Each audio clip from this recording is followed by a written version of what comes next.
Across the United States, natural disasters and drownings occur every year, and millions of lives are put at risk.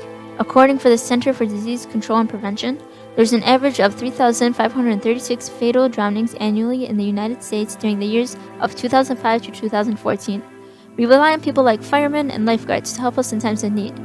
But let's not forget that these people have families and lives outside of their occupation. They risk their lives to perform these civil services. But what if there's a way to help those in need without risking another person's life and being more efficient at the same time? That's where drones enter the picture. Drones can be used to navigate where people are and can even carry emergency kits towards the person in need. This was done in Australia when 2 teenagers were drowning in turbulent waters. Drones flew towards them, dropped a flotation device, and saved them in less than 70 seconds. Drones should be utilized in places where natural disasters occur most, like in Florida, California, and Texas. If drones can save the lives of people who are in need more efficiently, the question shouldn't be why we should have drones, but instead, why not?